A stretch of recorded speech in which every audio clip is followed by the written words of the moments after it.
Medium wave 216.45 metre यानी 1386 kilohertz पर हम आकाशवाणी के ग्वालियर केंद्र से बोल रहे हैं।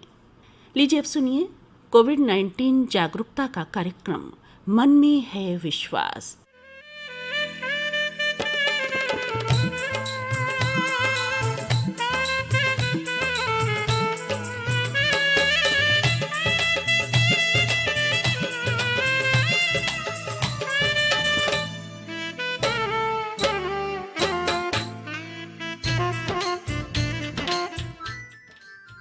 कार्यक्रम के सभी श्रोताओं को आभा गुप्ता का नमस्कार।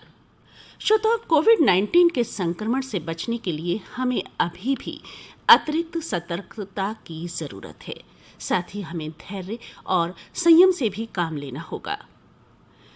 मुसीबत में यदि हम घबराएंगे तो अवसाद से घिर जाएंगे, लेकिन यदि हम मुसीबत में बुद्धि और विवेक से काम लेंगे तो निश्चित ही इस विपदा को भी अवसर में बदल लेंगे, जैसा कि हमीरपुर जिले के सनाही निवासी विपिन कुमार ने किया।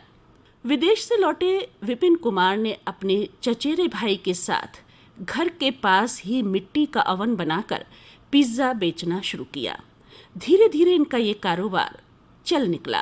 अब प्रतिदिन विपिन कुमार 125 से लेकर 150 के बीच पिज्जा बनाकर बेच रहे हैं। विपिन, जो कि ब्रिटेन में एक होटल में मैनेजर थे, जब लॉकडाउन लगा तो वो अपने गांव भारत में लौट आए। विपिन का जो चचेरा भाई ललित, वो भी अमृतसर के बाघा बॉर्डर स्थित एक होटल में शेफ थे। लॉकडाउन के दौरान वो भी गांव लौट आए। काफी सोच विचार के बाद दोनों भाइयों ने ये कारोबार शुरू किया। खास बात यह है कि इस कारोबार में लागत भी कुछ नहीं लगी। तो दोस्तों, ललित और विपिन का ये कार्य कई युवाओं के लिए प्रेरणा है कि हमें मुसीबत में हार नहीं माननी है। और कहा गया है ना कि जहां चाहा वहां रहा। और हमें हार नहीं माननी है कोरोना वायरस से लड़ाई में भी। कोरोना वायरस के संक्रमण की चेन को तोड़ने के लिए ही किल कोरोना अभियान मध्य प्रदेश में चलाया जा रहा है। ये अभियान एक टीम वर्क है। इस अभियान के अंतर्गत घर घर जाकर स्वास्थ्य संबंधी सर्वे किया जा रहा है। आंगनबाड़ी कार्यकर्ता प्रज्ञा पाराशर ऐसी ही एक टीम का हिस्सा हैं। इनसे हमने बातचीत की, आप भी सुनिए। प्रज्ञा, नमस्कार। नमस्ते दीदी।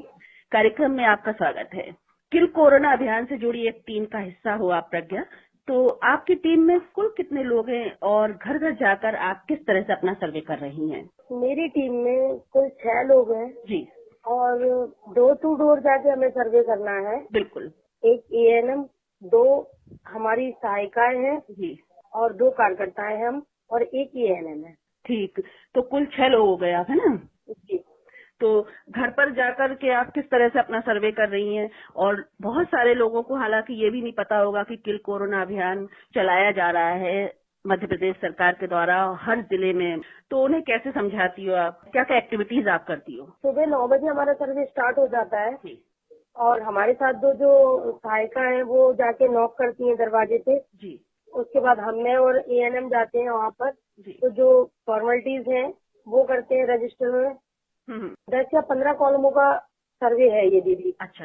ILI, सारी, डेंगू, अन्य बुखार और उल्टी दस्त, गर्भवती धात्री।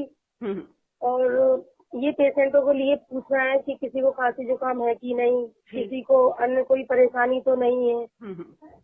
और थर्मल स्कैनिंग भी की जाती है उनकी, जैसे किसी को सांस लेने में दिक्कत है या कोई अन्य फीवर की समस्या आ रही है तो वहाँ पर एक किट दी हुई है हमें, उससे जांच भी की जाती है। अच्छा अच्छा। 15 मिनट में उसका रिजल्ट वहीं के वहीं बता देते हैं कि आपको ना मलेरिया है ना टाइफाइड है। अरे वाह। हाँ, तुरंत बता देते हैं। बहुत बढ़िया।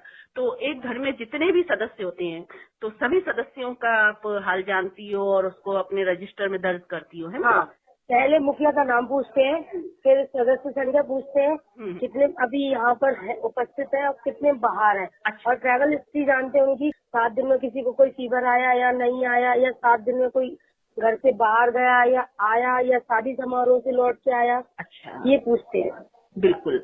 अच्छा प्रज्ञा, सर्वे के दौरान कुछ लोग जानकारी देने में हिचकते होंगे क्योंकि उन्हें जानकारी नहीं होगी कि इस तरह का कोई सर्वे किया जा रहा है और ये सर्वे हमारे हित में है, तो उनको आप कैसे आश्वस्त करती हैं, कैसे समझाती हैं? वैसे तो कभी फील्ड में ऐसा हुआ नहीं है, क्योंकि अभी तो सबको इतनी अवेयरनेस हो चुकी है कि कोई ज्यादा परेशान नहीं करता, लेकिन एक आध दो जगह लगता है जहाँ परेशानी आ रही तो हम उनको अच्छे से समझा देते हैं कि आपके इसके लिए है, हम धूप में घूम रहे हैं, आपके लिए, ना कि हम अपने लिए। और कितनी अच्छी बात है कि हम आपके घर पर आपका हालचाल जानने आए हैं। लेकिन कोई कोई मजाक उड़ाता है दीदी, फिर उनको समझाना पड़ता है वहीं पे। बिल्कुल, क्योंकि ये ऐसी बीमारी है जी कि शायद बहुत बड़ी विपदा आई हुई है यहाँ पर। बिल्कुल बिल्कुल, और हमारे देश में ही नहीं है तो पूरी दुनिया में फैली हुई है, दुनिया में फैली हुई है।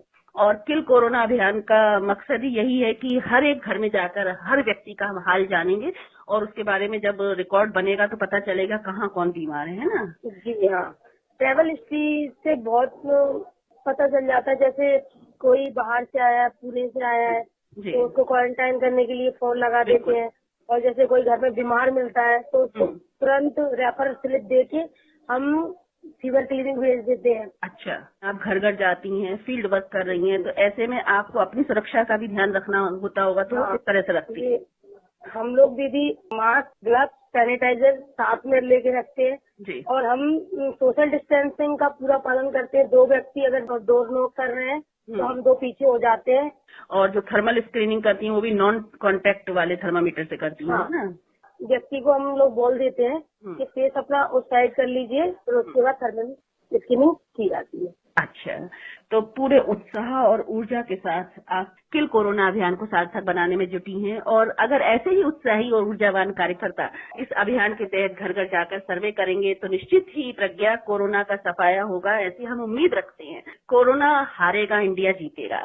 आप इस अभियान में जुटी हुई हैं, कभी आपको ऐसा लगता है कि कहाँ ये काम हमको करना पड़ रहा है, कभी कुछ चिड़चिड़ाहट सी या मन में झुंझलाहट आती है? दीदी, मुझे 3 मार्च से काम दिया गया है सर्वे का, और मॉनिटरिंग का भी काम है मेरे पास, लेकिन मुझे आज तक कभी ऐसा कुछ फील नहीं हुआ। घर के सभी सदस्य कुछ भयग्रस्त होते हैं, आपको बाहर जाने से रोकते हैं कि भाई ऐसी बीमारी बाहर फैली है, आप मत जाओ? नहीं, कभी नहीं। घर में तो कोई भी ऐसा कुछ बोलता नहीं हो। मैं अपनी सेफ्टी से रहती हूँ दीदी। हमें बाहर कोरोना मिटाना है, लाना नहीं। घर में लाना नहीं है, बिल्कुल सही बात। घर में लाना नहीं है, अपनी बिल्कुल सेफ्टी, फिर बाहर वालों की सेफ्टी। बिल्कुल, और तभी कोरोना का सफाया हो सकेगा, हो सकता है। प्रज्ञा, आप इतना महत्वपूर्ण काम कर रही हैं, कोविड-19 से नियंत्रण में अपने हिस्से की लड़ाई लड़ रही हैं, एक महत्वपूर्ण भूमिका निभा रही हैं, तो हमारे श्रोताओं से और आप क्या कहना चाहेंगी जो आपको सुन रहे हैं? मैं दीदी बस यही बोलना चाहूंगी कि बिना वजह घर से ना निकलें, और घर से निकलने से पहले मास्क पहने और सैनिटाइजर साथ रखें, और बेवजह घर से ना निकलें। अपने घर की सुरक्षा खुद अपने आप कर सकते हैं। बिल्कुल सही बात है, क्योंकि सब खुद बचेंगे तो अपने घर के लोगों को भी इस बीमारी से बचाएंगे। जब तक हम अपने आप को सुरक्षित नहीं रखेंगे तो दूसरों को हम कैसे कर लेंगे? बिल्कुल सही बात है। तो प्रज्ञा, आप हमारे कार्यक्रम से जुड़ी और आपने अपने कार्य के बारे में बताया, आपको बहुत बहुत धन्यवाद। नमस्कार। तो अभी आप सुन रहे थे किल कोरोना अभियान से जुड़ी आंगनबाड़ी कार्यकर्ता प्रज्ञा पाराशर से की गई ये बातचीत। श्रोताओं, कोविड-19 पर जागरूकता का विशेष कार्यक्रम मन में है विश्वास आप सुन रहे हैं आकाशवाणी के ग्वालियर केंद्र से। दोस्तों, पक्षियों की भी एक दुनिया होती है और ये दुनिया बड़ी निराली होती है। पक्षियों का कलरव, चहचहाट हमें जीवंत बनाता है। पक्षियों से प्रेम हमें ऊर्जावान रखता है। ऐसी ही एक पक्षी प्रेमी हैं देवयानी हलवे। इनसे हमने बातचीत की, आप भी सुनिए। देवयानी जी, नमस्कार। नमस्कार। आकाशवाणी ग्वालियर के इस कार्यक्रम में आपका बहुत बहुत स्वागत है। जी, बहुत बहुत धन्यवाद। देवयानी जी, आपको पक्षियों से बहुत ज्यादा प्रेम है और आप जब भी मॉर्निंग वॉक पर जाती हैं, मैंने आपको देखा है, तो आप पक्षियों को निहारती रहती हैं, उनके फोटो क्लिक करती रहती हैं और उसके बाद उनके बारे में जानकारी आप सोशल साइट्स पर भी डालती हैं, न्यूज़पेपर्स में भी आपके आलेख छपते हैं। तो पक्षियों से ये प्रेम आपको कब शुरू हुआ? वैसे तो मुझे बचपन से ही सब लोग मुझे नेचर लवर ही बोलते हैं। अच्छा। तो बोले ये नेचर के लिए बिल्कुल दीवानी है। लेकिन लेकिन क्या है, हम लोग नेचर से ही है तो नेचर हमको बुलाता है, हम उसकी तरफ चले जाते हैं। लेकिन अभी कुछ सालों से मेरी ये जो हॉबी थी वो दीवानगी में बदल गई, ये मुझे भी नहीं पता चला। अच्छा। धीरे धीरे ये दीवानापन इतना मेरा बढ़ गया था कि मुझे हर पक्षी की जानकारी, ऐसा लगता था कि मैं ले लूं, पक्षी के बारे में जानूं, उनके लिए कुछ कर सकती हूँ तो करूं। तो धीरे धीरे करके मुझे कैमरा मिला तो उसमें मैं कुछ फोटो क्लिक करने लगी। तो सोशल साइट आजकल बहुत है, तो उसमें केवल क्लिक करके ही मन में ये नहीं होना चाहिए कि वाह हमने बहुत बड़ा काम कर दिया। उसके बारे में हमें जानकारी भी दे सके तो दीजिए, ले सके तो लीजिए।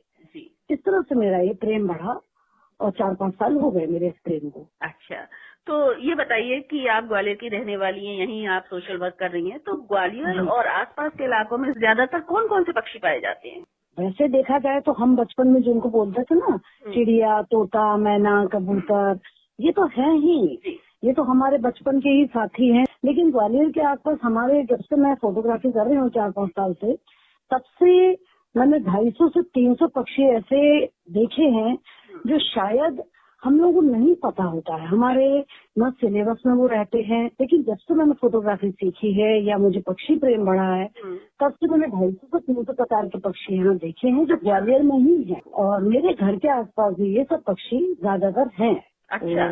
ग्वालियर में हमारे कम से कम 6-7 ऐसे इलाके हैं जहाँ पर कई प्रकार के पक्षी है। यहाँ खेत खलिहान ज्यादा है, वहाँ पक्षी ज्यादा है, क्योंकि खेतों में जो फसल आती है ना, तो फसल के ऊपर कीड़े भी आते हैं, फसल में दाना भी रहता है। तो जैसे हमें पेट भरने के लिए कुछ जुगाड़ लगानी पड़ती है ना, इसी तरह इनको भी जुगाड़ लगानी पड़ती है। तो जहाँ जहाँ खेत है या जहाँ अच्छे खासी वृक्षों की संख्या है, वहाँ पर ये पक्षी आपको मिल जाएंगे। हाँ, लेकिन इनका भी एक जो कहते हैं लिमिट रहती है कि कुछ पक्षी जमीन में ज्यादा रहते हैं तो कुछ पेड़ों पे ज्यादा रहते हैं। तो इनके अंडे बच्चों का भी एक रहता है कि कुछ पक्षी जैसे अंडे दे रहे हैं जमीन पे, कुछ दे रहे हैं पानी में, कुछ पानी के आसपास के एरिया में, उस हिसाब से इनका क्षेत्र बटा हुआ रहता है। बिल्कुल, हर एक पक्षी हर जगह नहीं मिल सकता है, बस इतना ही रहता है। कौन से ऐसे पक्षी हैं जो आमतौर पर यहाँ हर जगह नहीं देखे जाते, लेकिन जहाँ खेत होते हैं, पेड़ पौधे होते हैं, वहाँ देखे जाते हैं? जैसे मेरे एरिया की जो पक्षी हैं तो वो तो जैसे तोता, कौवा, मैना वगैरह सब हैं। अलावा इसके मैंने एक पूरा अपडेट किया हुआ है, उसमें जैसे माइग्रेशन, आप मतलब सब लोग जानते हैं, हम लोग माइग्रेशन रहता है इनका, एक समर माइग्रेशन, एक विंटर माइग्रेशन में और बतखें आती हैं। अब बतखों को जैसा हमें एनवायरमेंट देना चाहिए या वातावरण, वैसा मेरे घर के पास उतना नहीं है। तो ये ग्वालियर के बाहर की तरफ मिल जाएंगे जहाँ अच्छा पानी हो, मिट्टी वाला पानी। उनको सीमेंटेड पसंद नहीं आता है कि सीमेंट है, कहीं तालाब बना दिया आपने, उसमें ये पक्षी नहीं आएंगे, क्योंकि उनको मिट्टी के अंदर भी कीड़े मिलते हैं। तो भोजन की जहाँ जैसी अच्छी व्यवस्था होगी, पूरा के पूरा पर्यावरण उनके लिए जहाँ भी सूटेबल होगा वहाँ रहते हैं। मेरे घर के आसपास ऐसे आते हैं जो पेड़ों पर मिलते हैं। अच्छा।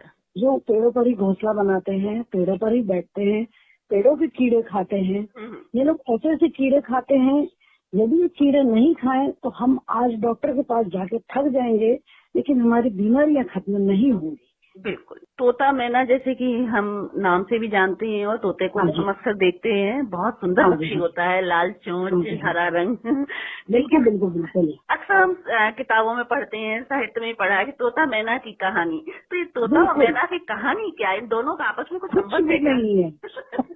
नहीं आभा जी, बिल्कुल भी संबंध नहीं है। मैं 4-5 सालों से लगातार इसी कहानी को फोकस करके देखती हूँ कि कहीं मुझे तोता मैना बैठे मिल जाए साथ में। ये तो साथ में भी नहीं बैठते हैं। चलिए ठीक है, तो सपनों भरी कहानी है, तो कभी किसी ने देखी होगी, कभी किसी ने कही होगी, ऐसा है। कहते हैं ना कि कवि और शायर की कल्पना और कहानीकार की कल्पना होती है, जहाँ ना पहुँचे रवि वहाँ पहुँचे रवि। बिल्कुल बिल्कुल बिल्कुल बिल्कुल सत्य है ये बात। इसी तरह हम लोग भी कभी कभी सोच लेते हैं। बहुत मजेदार बात हो गई देवयानी जी। अच्छा, मैना अपने आसपास या ग्वालियर में पाई जाती है? मैना बिल्कुल है, लेकिन एक ही प्रकार की मैना है। वैसे मैना बहुत प्रकार की होती है। एक मैना होती है जो हमारे ग्वालियर में नहीं मिलती है, और बहुत पहले की बात है, ये लगभग 200-100 साल पहले की बात है। एक मैना है जो जंगल मैना कहलाती है। वो सच में मनुष्य जैसी बात करती थी। अच्छा। अब वो भी बदल गई है। हाँ, अब वो भी उतनी बात नहीं करती है, क्योंकि धीरे धीरे इनमें भी चेंज आता रहता है। जैसा एनवायरमेंट को मिलता है वैसे वैसे इन पक्षियों के बिहेवियर में भी कई बार बहुत चेंज आता है। तो वो जंगली मैना पाई जाती है अभी? हाँ जी, लेकिन हमारे यहाँ नहीं है। ये हिल स्टेशन वगैरह वहाँ पर, या फिर जैसे साउथ की तरफ वगैरह भी ऐसे तो ये मिल जाती है। अब तोते की बात यदि हम करें तो तोता जो घरों में लोग पिंजरों में पाल लेते हैं वो तो इंसान की आवाज की नकल करने लगता है, बोलने लगता है, लेकिन जो जंगली तोते होते हैं वो तो अपनी ही बोली बोलते हैं। बिल्कुल बिल्कुल बिल्कुल। एक्चुअली वैसे देखा जाए तो आभा जी, मैं इसके बिल्कुल खिलाफ हूँ। किसी भी पक्षी को आप कैद मत कीजिए। सही बात। क्योंकि देखिए, यदि हमें ही अभी कुछ दिन पहले कुछ कारणों से कैद ही मिली थी जी, हम लोग कितने छटपटा रहे थे। अभी भी हम लोग छटपटा रहे हैं कि हमें बाहर निकलने दो, हमें बाहर जाने दो। तो हम क्या इनके लिए नहीं सोच सकते? इनको छोड़ दो, इनके स्थान आसमान में, पेड़ों पे, तालाब में, नदियों में है।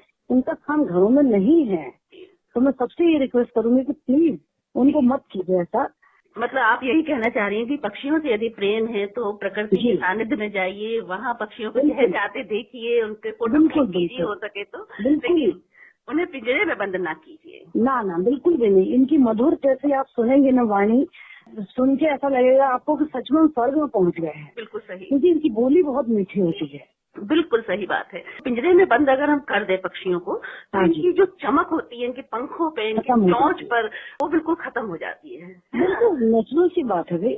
उनको पॉल्यूशन में आ जाते हैं ना, वो भी घर के अंदर भी हमारे पॉल्यूशन तो रहता ही है। तो गुलामी। बिल्कुल बिल्कुल बिल्कुल। पक्षियों को जो प्रकृति है उसे पंख इसीलिए दिए कि वो खुले आकाश में उड़ान भरे, उड़े। बिल्कुल बिल्कुल। वो गाना ना, पंछी नदियाँ पवन के झोंके, कोई सरहद ना रोके। बिल्कुल वो इन्हीं के लिए है। बिल्कुल। बहुत से जो लोग हैं वो पक्षियों को दाना डालते हैं, कोई चावल डालता है, कोई गेहूं डालता है, कोई बाजरा डालता है। मैंने देखा है कि मैं जब मॉर्निंग वॉक पर जाती हूँ तो कुछ लोग पक्षियों के लिए बिस्किट्स लेकर आते हैं, टोस्ट का चूरा या रोटी चूर के डालते हैं। तो क्या ठीक है? नहीं, बिल्कुल गलत है। आप खुद पर से उदाहरण लीजिए ना कि यदि आप जो नहीं खाते हैं और वो आपको खाने मिल जाए तो आपकी क्या कंडीशन हो जाएगी। और दूसरा फिर इनका क्या होता है, पक्षियों का भी, ये हम पर पूरा डिपेंड हो जाते हैं। अभी जैसे लॉकडाउन के दौरान मैंने कुछ ऑब्जर्व किया कि जैसे मैं जहाँ जाती थी थोड़ा टहलने के लिए, वहाँ एक दिन हम लोग निकल गए लॉकडाउन के दौरान, जहाँ इंसान नाम की चीज नहीं दिखती है, केवल पक्षी दिखते हैं। तो वहाँ मैंने उनकी स्थिति देखी, इतनी दयनीय स्थिति थी क्योंकि वहाँ ना दाना था ना पानी था। बहुत ज्यादा हमने उनको परावलंबी बना दिया है। उनकी जो नेचुरल फूड चेन रहती वो चलने दीजिए। अच्छा, फूड चेन खत्म हो गई तो हम भी खत्म। तो किस तरह से इंसान इनकी मदद कर सकते हैं, जैसे कि अपने नेचुरल वे में फले फूले उड़ान भरें? हम पेड़ लगाएं, जितने ज्यादा से ज्यादा पेड़ लगाएंगे उतना अच्छा हुआ। क्योंकि हर पक्षी को हर पेड़ की जरूरत होती है। अभी जैसे उनका नेस्टिंग टाइम चल रहा है पक्षियों का, अभी उनके घोंसले बनाने के दिन चल रहा है। कुछ पक्षियों के ठंड में रहते हैं। तो अभी जो गर्मियों के पक्षी हैं उनका नेस्टिंग टाइम चल रहा है।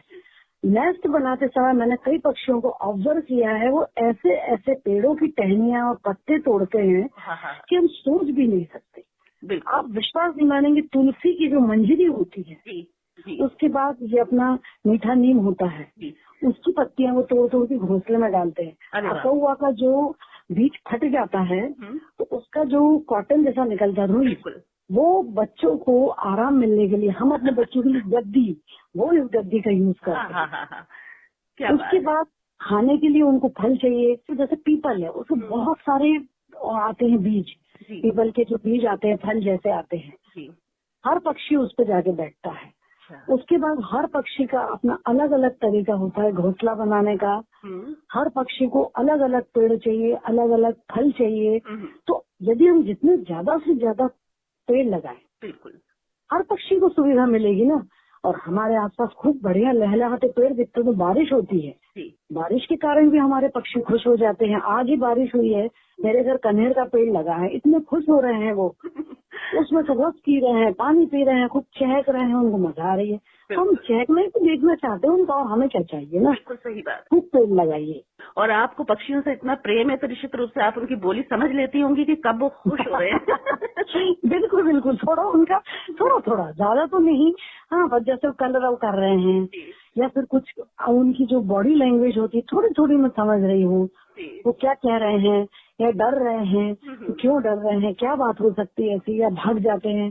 कुछ पक्षी बहुत शर्मीले होते हैं, अच्छा, एकदम भागते हैं और उनमें भी नर्वसनेस रहती है बहुत ज्यादा। अच्छा। जैसे इंसान उनके पास ज्यादा जाता है तो इतने नर्वस हो जाते हैं कि घबरा के भाग जाते हैं। ये तो दुनिया ही अलग है, बिल्कुल रंगीन और सुंदर, बड़ी मस्त दुनिया है। अच्छा देवयानी जी, गौरैया जैसे कि हम सब बचपन में चिड़िया ही बोलते थे, जी जी। अभी भी शायद कुछ लोग उसको चिड़िया बोलते होंगे। आजकल के बच्चे तो हाँ, गौरैया हाँ। शायद देख ही नहीं पा रहे हैं घरों में। हाँ हाँ, बिल्कुल बिल्कुल। घनी आबादी है, फ्लैट बने हुए हैं, कई जी, मंजिला जी। इमारतें बनी हुई हैं हाँ घरों जी, में, हाँ जी, हाँ जी। वहाँ बच्चों को गौरैया देखने को नहीं मिलती है। बिल्कुल नहीं मिलती, है ना? सच कह रही है। अब से कुछ साल पहले काफी कौवे थे और श्राद्ध पक्ष में कौवों का विशेष महत्व होता है, लोग खीर पूरी खिलाते हैं, लेकिन इस समय जी, जी। कौवे भी देखने को कम मिल रहे हैं। एक्चुअली क्या हो रहा है कि जैसा हम कहते हैं एनवायरमेंटल चेंज, जी बहुत ज्यादा एनवायरमेंट चेंज हो रहा है कि जैसे कंक्रीट जंगल बनते जा रहे हैं, बिल्कुल। जो ग्रीन जंगल है वो खत्म हो रहे हैं, कंक्रीट जंगल बनते जा रहे हैं। हर चीज को सेट होने के लिए टाइम चाहिए होता है, हर चीज को सेट होना पड़ता है। बिल्कुल। इन लोगों को वो खत्म होते जा रहे हैं। दूसरा फिर अभी कुछ सालों से बाकी पक्षी भी कम हो रहे हैं, तो ये जो फूड चेन है वो भी इनकी डिस्टर्ब हो रही है। सही बात है। हम लोग कहते हैं कि खूब खेती होनी चाहिए, फसल होनी चाहिए, उसके लिए हम लोग बहुत कुछ ऐसी चीजें डालते हैं खेतों में। इन लोगों को इन सबसे तकलीफ होती है, सारे ही पक्षियों को। जैसे गिद्ध एक था जी, सोन चिड़ैया थी, तो सोन चिड़ैया तो बिल्कुल ही खत्म ही हो गई अपने ग्वालियर से। उसका गिद्ध था, वो भी बिल्कुल गिने चुने रह गए हैं, क्योंकि ये लोग खेतों में बैठते हैं, इनको तो कीड़े मकोड़े चाहिए। पक्षी ये भी खाते हैं, जैसे गिद्ध है पक्षी खाएगा, उनको जानवर खाएगा। इनको हम कहते हैं ना कि सफाई वाले होते हैं, ये सफाई करते हैं, लेकिन इनका हम ध्यान नहीं रखते हैं। खूब सारे तार हैं, तारों पे ये पक्षी बैठते हैं, तो कभी कभी हाई टेंशन वाले तार होते हैं, तो उसमें कई पक्षी ऐसे, कबूतर हमारे सामने गिर के मर चुके हैं, मैना मर चुकी है, उसके कौवे मरते हैं, गिद्ध मरते हैं। बहुत पक्षी ऐसे हैं कि जिनको ये बहुत ज्यादा रेडिएशन से भी इनको तकलीफ होती है। ये बहुत सारे कारण हैं जिनके कारण पक्षी धीरे धीरे कम होते जा रहे हैं। और दूसरा प्रकृति का नियम है कि जिस बर्तन में जितने लड्डू रहने चाहिए उतने ही रहेंगे, बाकी खत्म हो जाएंगे। इंसानों के साथ भी वही हो रहा है, पक्षियों के साथ भी वही हो रहा है। और देवयानी जी, अभी जो ये कोरोना काल चल रहा है, यानी कि कोरोना वायरस का संक्रमण चल रहा है, इस बीच इंसान बहुत कुछ घरों में रहा, सड़कों पर गाड़ियां बहुत कम दौड़ी, तो हवा में जहरीले कण बहुत कम घुले, तो उस दौरान प्रकृति थोड़ी फल फूल रही है। बिल्कुल, हम लोग प्रकृति से बहुत ज्यादा छेड़छाड़ कर रहे हैं। जी। क्या होता है कि जो ओरिजिनल उनका जगह है ना, ओरिजिनल जगह हम लोगों ने, सबने, इंसानों ने क्या कर दिया, उसका अतिक्रमण कर लिया। जब उन्होंने देखा कि लॉकडाउन है, 8 दिन कोई नहीं है, 15 दिन कोई नहीं, सड़क सूनी है, खाली है, कोई डिस्टर्बेंस नहीं, वो अपने ओरिजिनल प्लेस की ओर जाने लगे। तो इसलिए हमको इतने सारे पशु पक्षी सड़कों पे दिखते हैं, और उनको खाने का भी इंतजाम नहीं था बीच बीच में, तो वो इंसान ने अपने ऊपर कर लिया उनको, तो इसलिए गड़बड़ होती गई वो। तो कोरोना काल हमें इस मामले में क्या सबक दे रहा है? कोरोना काल ने तो हमको ऐसे ऐसे सबक दिए कि जो हम सोच भी नहीं सकते। बिल्कुल, बहुत बुरी तरह से हम सबको हिला के रख दिया है कोरोना में। और इवन मैंने देखा है कि हमारे जो पशु पक्षी उन पर भी इसका असर हुआ है कि जो कलरव करते थे शुरू में, उनका कलरव भी कम हो गया है, पक्षियों की मात्रा भी कम होती जा रही है, हवा शुद्ध हो गई है। बिल्कुल सच है ये, कुछ कुछ पक्षियों को उससे लाभ भी हुआ है, लेकिन संख्या कम होती जा रही है। और कोरोना काल में हम लोग नहीं निकले, तो जो भी है फले फूले हैं पशु पक्षी, बहुत अच्छी बात हुई है। जो नजदीकियां थी वो दूर बन गई, जो दूरी थी वो नजदीक हो गए हैं हम लोग। जो साफ सफाई हम लोग रखना भूल गए थे वो फिर से शुरू हो गई है। तो जो क्लोजनेस होनी चाहिए वो फिर से आ गई है कोरोना से। बिल्कुल। तो देवयानी जी, आपसे बातचीत का निष्कर्ष मैंने यही निकाला कि पक्षियों से हमें प्रेम करना चाहिए। पक्षी जो है वो प्रकृति की बहुत खूबसूरत रचनाएं हैं। बिल्कुल किसी की पंख बहुत खूबसूरत है, किसी की चोंच बहुत खूबसूरत है, किसी की बोली बहुत अच्छी लगती है सुनने में। हाँ जी, हाँ जी। तो अगर हम इन पक्षियों को चहचहाते देखना चाहते हैं तो हमें प्रकृति के सानिध्य में जाना होगा, पेड़ पौधे लगाने होंगे और जैव विविधता कायम रहे, ये खास ख्याल रखना होगा, है ना? बिल्कुल बिल्कुल। चलते चलते मैं आपसे एक बात पूछना चाहूंगी, थोड़ा मजा आएगा आपको भी। हाँ जी, बोलिए। आप पक्षियों के साथ इतना रहती हैं, पक्षियों को इतना प्रेम करती हैं, कभी आपने सोचा कि आपके भी पंख लग जाए तो आप उड़ के कहाँ अरे जाएं? पंख होती तो उड़ाती रे। मैं तो सोचती हूँ भगवान मुझे अगला जन्म किसी सुंदर सी पंछी को ही देना। क्योंकि इनकी तो मैं दुनिया ही देख चुकी हूँ, निराली ही होती है, क्या रंग है इनकी, क्या विविधता है। बहुत सही। चलिए, हौसलों की उड़ान हम सबको कायम रखना चाहिए, अपना हौसला बना के रखना चाहिए, क्योंकि उड़ान केवल पंखों से नहीं होती है, हौसलों से भी होती है। देवयानी जी, आपने अपना अमूल्य समय निकाला, आप हमारे इस कार्यक्रम से जुड़ी और बहुत ही रोचक बातें मेरे ख्याल में हमारी आपकी हुई और श्रोताओं को अच्छा लगेगा। हाँ जी, बिल्कुल। आपने मुझे याद किया, मुझसे बात की, मुझे इतना अच्छा लग रहा है कि मैं ये मन की बात बहुत लोगों से कहना चाह रही थी, लेकिन मुझे माध्यम नहीं मिल पा रहा था। बहुत बहुत धन्यवाद आकाशवाणी को, बहुत बहुत धन्यवाद जो आप लोगों ने मुझे इतना अच्छा अवसर दिया, और मैं बिल्कुल गदगद हो गई हूँ आज के अपने बात कह के, बिल्कुल। अब आपके मन की बात बहुत सारे लोग जान सकेंगे जो हमारे श्रोता इस कार्यक्रम को सुन रहे हैं। धन्यवाद देवयानी जी, नमस्कार। तो अभी आप सुन रहे थे पक्षी प्रेमी देवयानी हलवे से की गई ये बातचीत। श्रोताओं, कोरोना काल का तकाजा है कि हाथ किसी का नहीं पकड़ना है, लेकिन साथ किसी का नहीं छोड़ना है। जहाँ तक संभव हो घर में ही रहें, सुरक्षित रहें, स्वस्थ और प्रसन्न रहें, और सुनते रहिए आकाशवाणी के कार्यक्रम। अभी अनुमति दीजिए ये कार्यक्रम समाप्त करने के लिए आभा गुप्ता को। नमस्कार।